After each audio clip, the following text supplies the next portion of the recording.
Recording first? All right, so let's start with our poem tonight. Um, the poem is by a poet named Alberto Rios, and it's entitled When Giving is All We Have. One river gives its journey to the next. We give because someone gave to us. We give because nobody gave to us. We give because giving has changed us. We give because giving could have changed us. We have been better for it. We have been wounded by it. Giving has many faces.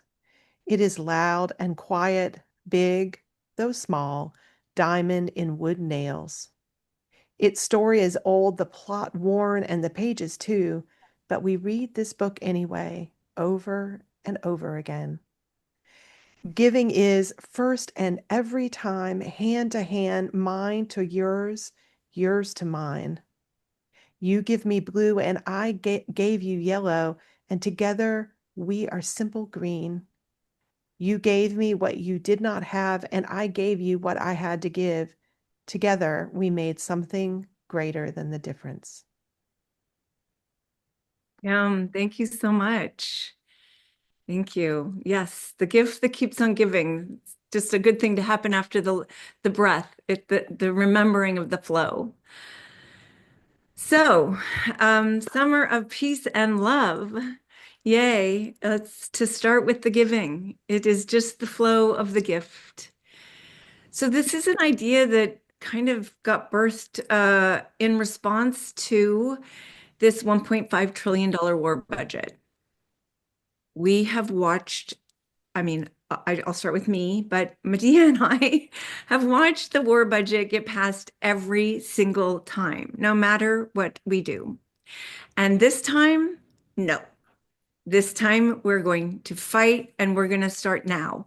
You know, so often I watch when the war budget comes up, it's like, oh, they're going to vote on it next week. We have to stop it. I'm like, oh, that's gone through. You didn't stopping it had to happen months ago. So we are starting months ahead. Usually it's voted on in November. So we have a plan. And the first plan is the summer of peace and love, because we have to remind everybody what's taken away from them when this military budget is funded. And let me just say the seriousness of this military budget. Let us start there. This is $1.5 trillion, a number that is unfathomable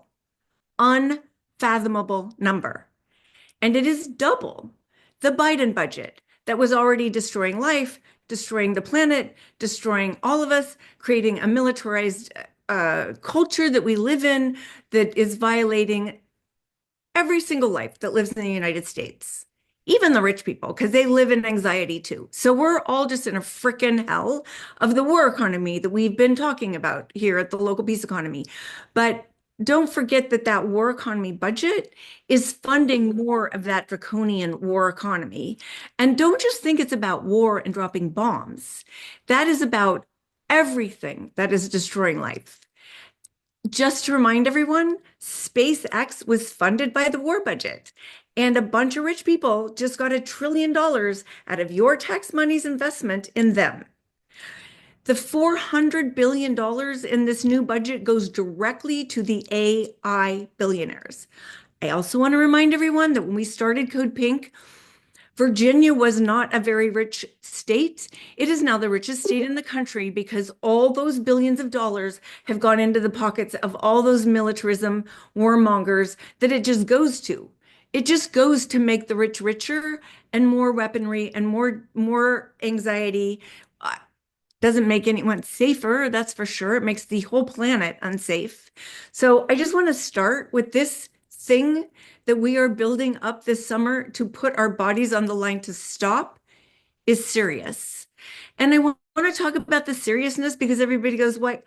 Trump, how did we get here? It also undermines democracy, which we don't even have anymore. But just a reminder of all the draconian things the war budget has funded over the last 25, 50 years that General Eisenhower warned us about, right?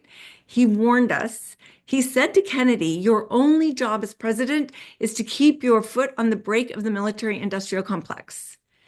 He got killed for it. And we're like in all these generations of, you know, the hell that has arisen from that. So I started there. And I'm really excited because Crystal's here, Zevon, who is part of the witchy birthing of this idea.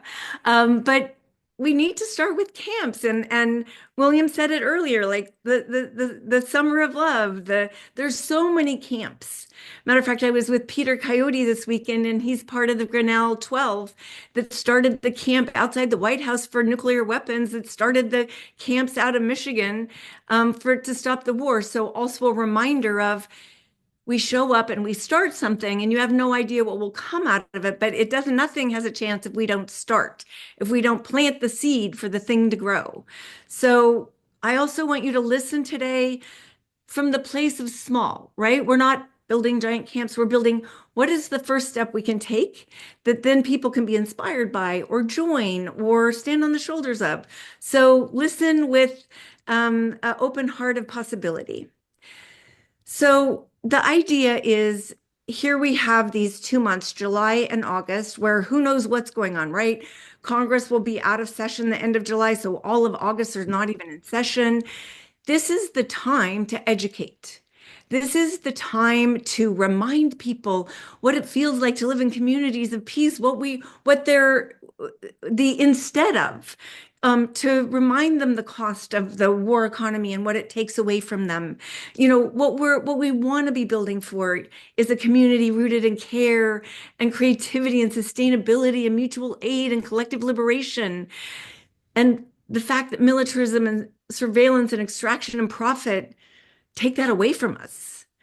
So it's a place to teach, but teach by being, teach by sharing, teach by that giving that Marie opened us up with, to those reminders of the peace economy that is all of us that we need to practice again, the dancing, the theater, all the things, the sharing poetry, the just like think of all the places where there's just like icons of peace, but they're performative and not engaged. How do we move those things that are performative into engagement?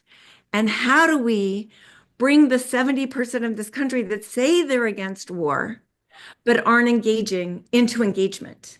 Because if we can do that, um, now, if we can bring those people in the summer and inspire them, then what we have in the fall, is when the elections take over everybody's brain. But what we would be doing is we could be dancing into election debates with peace now, peace now, peace now. That's not about who wins. It's about that peace wins the whole election, not the person, but the issue. And that we really take over the election with it, everyone has to be committed to peace. And so it's not about the who wins. We want peace to win this election. And don't think it hasn't happened before, because in 2006, that did happen. And we're going to make it happen again. But it can't happen unless we've, infected the people out there that are like, yes, I am against war, but I have to engage. Because what went wrong was I wasn't engaging. Voting isn't engaging, voting is voting. But democracy is created by engagement of the citizens. And so we need to bring them back in to reminder what democracy is. It's an engaged citizenry. And the engagement can be so beautiful. We know that. So beautiful, so inspiring, so audacious, so helping people out of the darkness, the disempowerment, the fears that they're in, into the possibility, like we talked about 2 weeks ago, of being that clear star, leading the way. So that's a little bit about the picture. So I first want to bring up Crystal, because she's got to go do the same thing she's going to do with us with the next call of the Code Pink local organizers. But Crystal, you're part of the birthing of this whole idea. So maybe just anything you want to add what I've said and kind of what you're doing in Vermont. You have to unmute.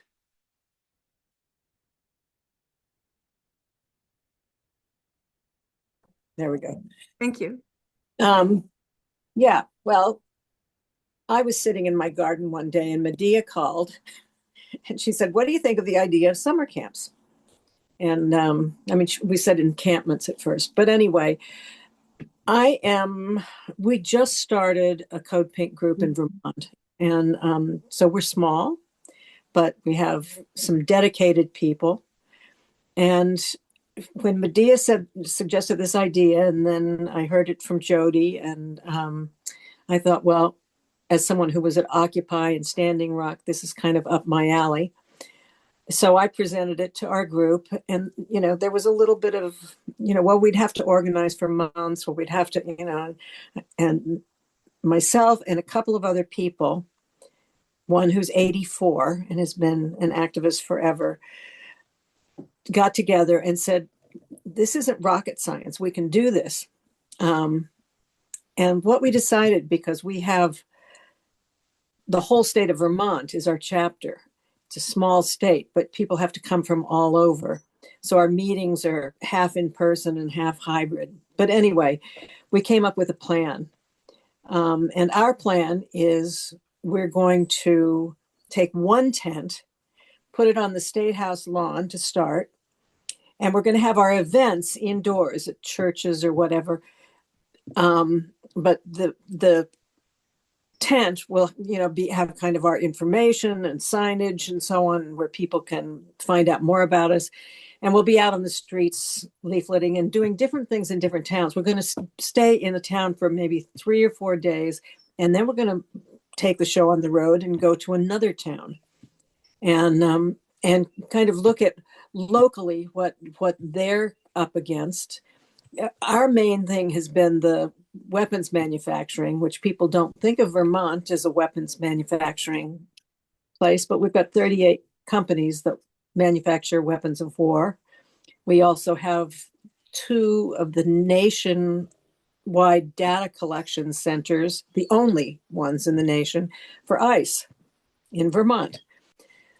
So we've got our work cut out for us. Anyway, so we're developing this plan where we can do it with just one tent. At first it was like, we'll have a bunch of tents and we'll live there for a month. And then we thought that's too ambitious and we'll get kicked out. And, what can we actually do? So this is our idea.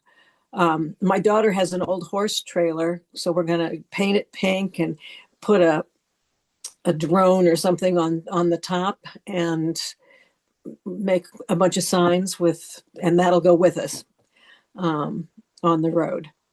So that's our idea for it. But I think this is something that can be done for a day, a weekend, or weekends, or for months. But I'm very excited about it.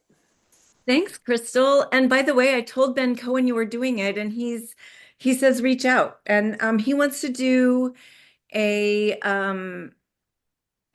somehow he's working on it, but something that does remember his Oreo thing? Yes. He's trying to figure out something that's not Oreos, to show the difference between the education budget and the military budget. And Oh, yeah. yeah, so Yeah. or kind of what $1.5 trillion looks like. Another idea we have for what does $1.5 trillion look like is having like a pink ribbon going around to the how many miles it is, and having it go visit all the camps across the country, and figuring out if we even get to, like figuring out how much is this, Yeah. also just all the things that it could do, that we forget that it's stealing from the peace economy. It's taking away the commons. It's taking away the needs of the people. It's stealing constantly from the people. And I don't know if Cynthia's here. I don't see Cynthia. So Cynthia is also working on one in Sonoma. So I'm going to share a little bit about hers. She found out that in her city, one of the, I think it's Santa Rosa, there's a peace train event every Tuesday night. So they're integrating their peace camp into the peace train, and just bringing all the things that already exist to a community that already exists and letting it grow from there. And they're having she's also inviting anybody that wants to camp on her 2 acres in Sebastopol and then do actions from there during the day. So she has capacity. We used to do 120 when I had my place around the corner from hers every summer camping, Code Pink. And she can handle, like 60 people. And then it would be day trips because General Dynamics is there, Lockheed Martin is there. It's very funny. It's the same as Crystals. It's like this beautiful place, and who knew? But it's like really deeply embedded by the war machine. And so even just exposing this to our neighbors, I think, is important. So next, I want to turn to Shayna, as I introduced her earlier. She's the coordinator of the Summer of Peace and Love, and she's gonna take us back to history to show us a little bit of the history of these camps. Thanks, Shayna.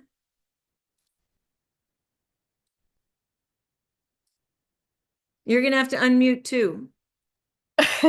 Sorry about that. Hello, I'm so excited to be here with you all today. Just a little background for myself. I co-founded a chapter of JBP at UCSB, and I also formed a peace encampment at UCSB that same year. So I'm really excited to be on with this project today, and I'm so happy to help with anyone who may need resources of any kind. But yeah, just to get into it, when envisioning our camps, as Jody said, we not only want to stand on the shoulders of those who came before us, we also want to build for our future descendants, future activists who will continue this fight for as long as it's needed. And of course, that begins with the civil rights movement and the student peace movement of the 1960s. So, the first event that I want to highlight is the Greensboro sit-in, which was a pillar moment in the civil rights movement. 4 college students sat in an all-white diner and refused to engage with hecklers until the store closed. This caused a chain reaction all across the South. In over 55 cities, similar sit-ins were staged, oftentimes by African American college students who were protesting against racial segregation, and it really highlighted to the rest of the nation the ramifications that segregation actually caused. People were hearing whispers about it, but this really emphasized that these people were just sitting here and they were being attacked for existing. And furthermore, also in the 60s, MLK Jr. himself envisioned the Poor People's Campaign in 1967 as the next essential phase of the civil rights movement. However, he was unfortunately assassinated a month before he got to see it fully realized. And so, in his honor, Resurrection City was built in order to honor his legacy. And this is where we truly see the concept of a peace camp pop up. Um, so I'm talking like poor Americans of all backgrounds, white Appalachians, black Southerners, Mexican Americans, natives, many of whom have never left their hometowns before this, all to fight for housing, the right to have a job, resources for disabled people, and so much more. Because what the government was doing at the time was sending all that money to war in Vietnam. And unfortunately, that sounds all too familiar, which is why we're here today. And so, yeah, that brings us to, oh no, the peace movement. Um, Now, the Grinnell 14 were also a group of students from Iowa who staged a 3-day long protest at the White House. And while they did not sleep on the lawn there, they were the catalysts of the student peace movement. A lot of the student organizing of this era was supported by Students for a Democratic Society. And it is here that we see chapters of universities commit towards divesting their campuses from nuclear arms. In fact, the first teach-ins also occurred at the University of Michigan, where the first Students for a Democratic Society was established, and they were directly inspired by the sit-ins I mentioned earlier. however, was that they brought students and faculty together and they hosted overnight lectures, debates, seminars, and this is a concept that modern activism thrives on now. It really, like, even though the Grinnell 14 were the first official start of the peace movement, the teach-ins have further shaped every movement going forward. And I know that personally, during the age of, of this illiteracy crisis, this helps create an open environment for communal-based learning, which I love, and I hope that you will all be able to adapt into your own camps. Um, and that brings us to the anti-nuclear camps, because unfortunately, the government has not learned its lesson yet. And a lot of these popped up in the late 70s and early 80s in order to either prevent new plants from being built or to stop further weaponry from destroying lives as well as the environment along this path. This is like the crux of the Cold War. Um, you know, so, notably, the Greenham Commons Women's Peace Camp was built in 1981 as a women's only camp built directly on a British Air Force station. This camp lasted for exactly 19 years, and similar actions spread into the US. There was one done in Livermore, California. There was one really popular one in Syracuse, New York. And um, even though these actions weren't always done by women-only groups, other alliances and affinity groups formed out of these movements, especially from alliances such as the Clamshell Alliance and the Abalone Alliance. And they were named after threatened species because for both of these groups, they were built along coastlines, and there were incidents which unfortunately killed these species. And so it brought together not only anti-war activists, but also indigenous groups, fishermen, environmental scientists, and so many more to camp out in similar ways. Going into the 21st century, Camp Casey carries on the legacy of the Vietnam War era, with local camps popping up to honor locals who died in Iraq without a further just explanation. Furthermore, the 2008 recession just makes life harder for everybody but the 1%, which fuels the Occupy movement in 2011. And it's during this time that we see the presence of the 24-hour news cycle, the internet, and social media. We see how it starts to really play a role in organizing and connecting with others in real time. Because before we had telephone calls, we had letters, but this gets to show like on the ground at the moment connection.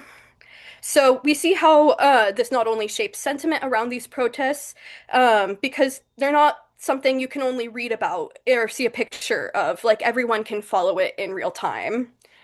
And we see this further expanded within the last 10 to 15 years to the point where I, as a high schooler, was reposting infographics about Standing Rock, the indigenous-led movement to prevent the construction of the Dakota Access Pipeline.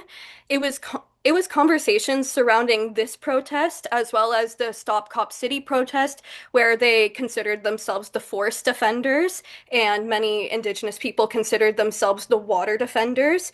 And it was these conversations that reignited a re-examination of our country's history and our policies, both domestic and abroad. And it really reanalyzed not only our position in history as a settler colonial state, but also like imagine how do I want to say this? It goes to show that we are still carrying on that legacy as a white supremacist state, and even though we are in a tough position before, um, it is not something that is new or it didn't come out of nowhere. So. Yeah, it solidified to many young people that this is still a settler colonial state, and despite reforms done throughout our history, we devalue lives, but still commodify the cultures that are threatened by our state.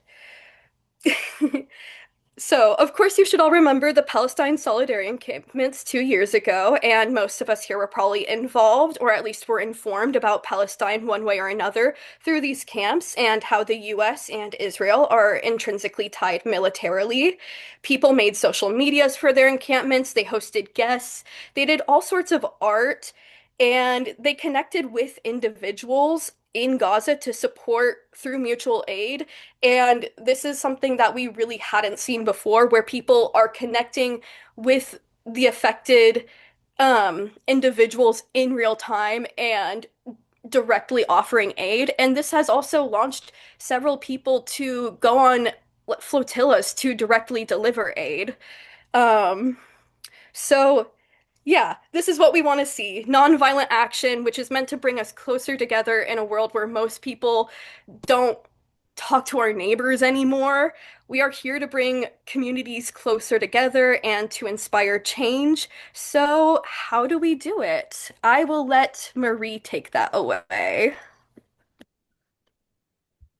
Thank you, Shayna. I just, if everybody could give Shayna some applause for like bringing us into this history. And it was, you asked for it at the beginning, and I think it's important that we know the shoulders we stand on, and that it is now our responsibility to do this so that we can start there.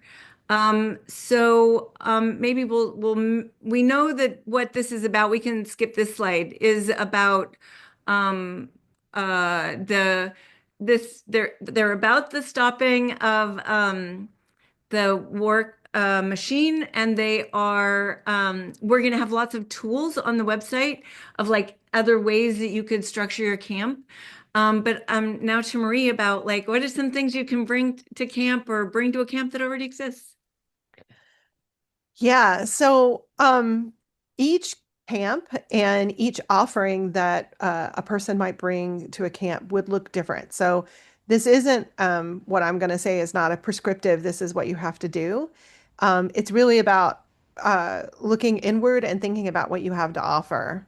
So in for many people, organized camps might not be right in their neighborhood or right in their town. But that's okay. You can start by offering and organizing in your neighborhood um, without an organized one of these organized camps. But of course, if there is one nearby and you can travel there to be a part of something, this collective larger space, then that is also wonderful as well. So my biggest recommendation is for you to start small, and start with the smallest contribution that you're capable of offering. And a lot of people want to go, well, I want to offer big things and do big things, but you're much more likely to succeed and touch people and connect with people if what you're offering is something that's sincerely held by you, that's small and personal and related to what you're passionate about. You might have some barriers at the beginning, and this is where the self-reflection comes in. Like, does the thing that you're thinking about offering in, I'm going to use the inspire joy, the decluttering mantra that where you walk around and you hold something, does it inspire joy? Well, hold the idea in your head, and does the idea of spending time working with other people or offering this thing in public to your neighbors and to within one of these camps, does that inspire joy for you? Because if it doesn't, then you're not probably not going to want to continue doing it for an entire day or an hour or however long. So does it feel forced, right? If it feels forced, like it sounds like a good idea, but it's not something that really inspires you, then maybe not do that. Don't bite off more than you can chew. Again, think small. And can you begin and end it in at least like one day's time? Like if you're thinking that like you want to offer something that's multi-days commitment, that's fine. But again, like narrowing it down to one day. Can you do it in one day or 1 hour? And that might be more attainable. You can always repeat it on multiple days if it's successful and something that you feel like offering again. And then you really want to do something that inspires you that has not very much planning or not a lot of tools and not a lot of things that you have to bring. if it's a lot of preparation, that can also damper your spirits. If you have to, use a trailer to bring all the equipment you need, that might begin to feel overwhelming. So any the things that you can offer can be anything that comes from your heart. So I'm going to give you a few examples of things that I have seen. I'm going to give you a specific example of something I've seen. My friends, some of you know that I worked as an archaeologist in Greece and in Turkey, and many years ago. And some of my friends were involved in the protest in Istanbul. And one of their community brought a piano out at night and played piano on this kind of broken down piano that somebody donated to him.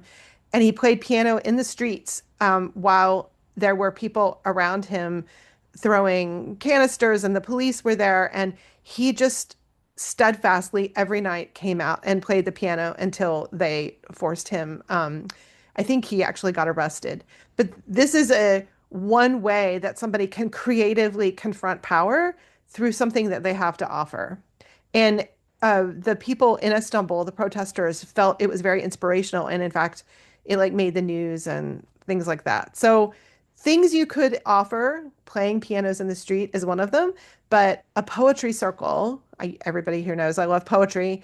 And you can sit around and read your favorite poems to each other and inspire each other that way. I've seen people bring clothing and encourage their friends and the people they know to bring clothes and then do clothing exchanges. You can make a pop-up free store of things in your house that feel like they've lived their time with you and that they're ready to be passed on. The same for books, a book swap.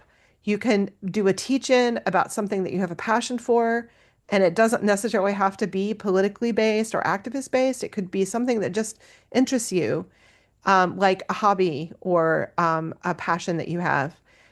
You can prepare food and give it to strangers. You can have a lemonade stand. You can create a knitting circle. Oh, if you're handy and you like to repair things, a repair cafe is always very welcome and needed. Seed swaps. This is going to be in the middle of the summer. Some things will be starting to go to seed. You can collect seed swaps, or you can share plant cuttings with your friends and with your new friends who are in the camps. You can create a drum circle or a music circle.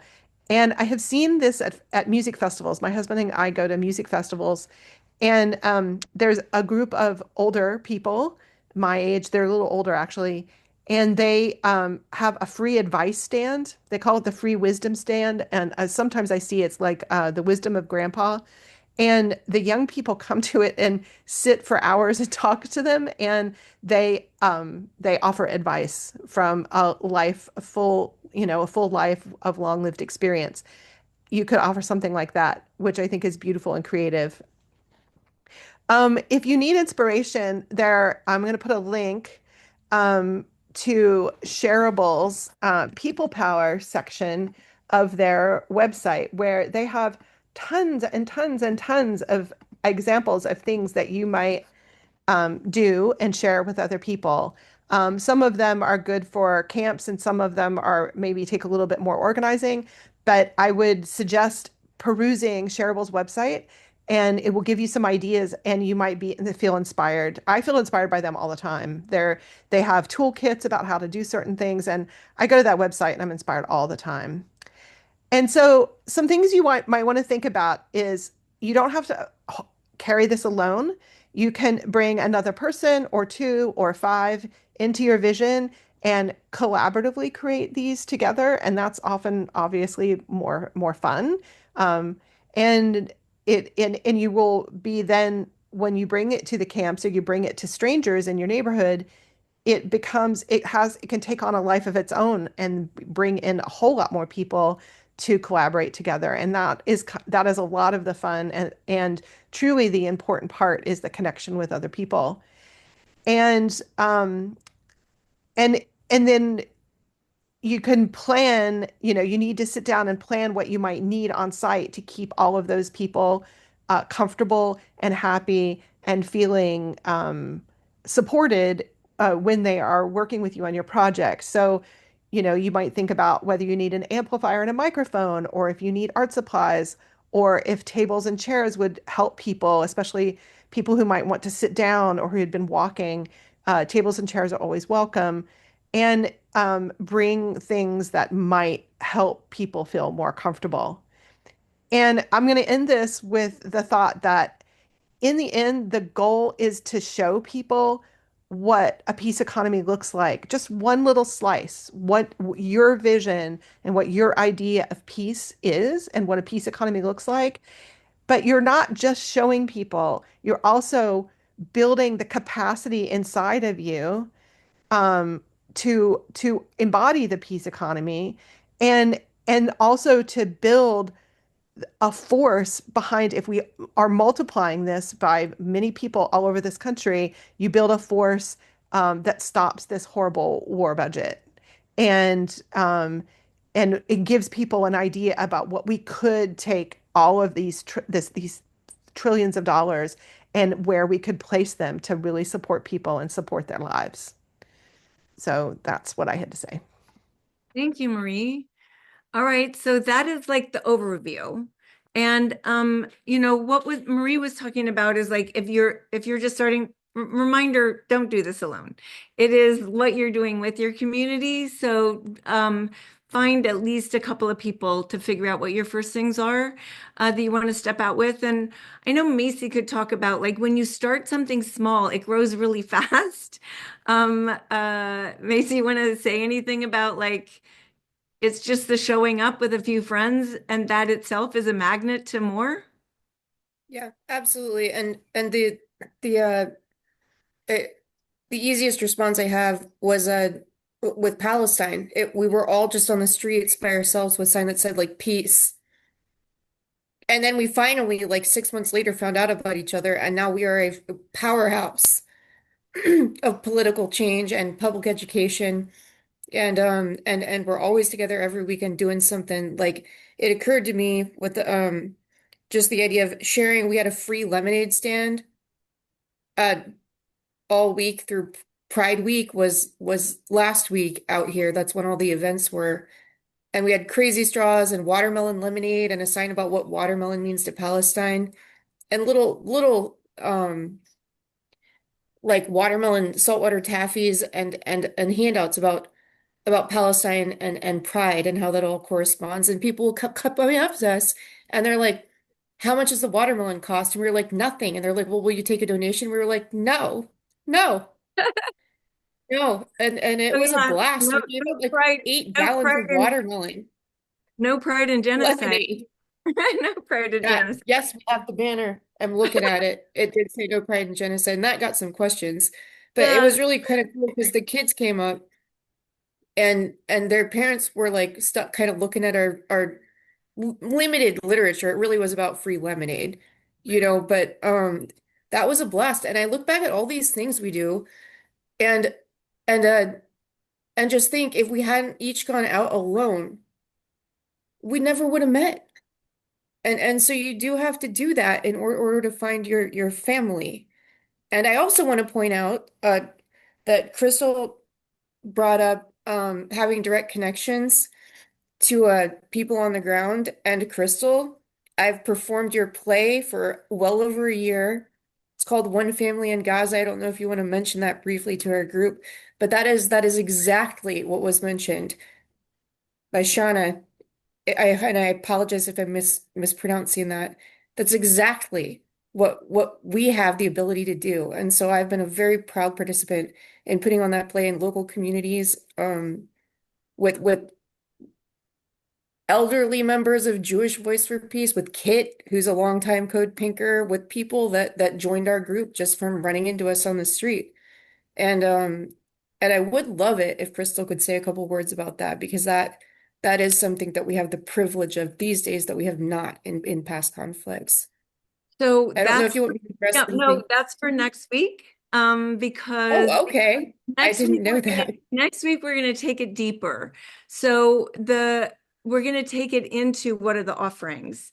We're gonna have poetry and theater and dance and have some people like exactly like you said, because on the website that Shayna's building will be resources. Will be resource for like, what are the structures other people have used to help camp work in responsibility and accountability? What are some of the things that you could act out that somebody's also done? So that's the place for resources that we'll be building. And I just want to say now is if you have any, please send to Shayna. She's going to put her email in the Slack, in the chat. But we want to be collecting what works. I mean, Linda's here. She does dumplings on Sunday. You know, they all work to bring community together. And we're going to have dumplings be one of the camps because everybody is learning peace when they get together with Linda on Sunday with dumplings. And it's to remind us what we're doing maybe already and what's being done already is one of the building blocks to what we need to do.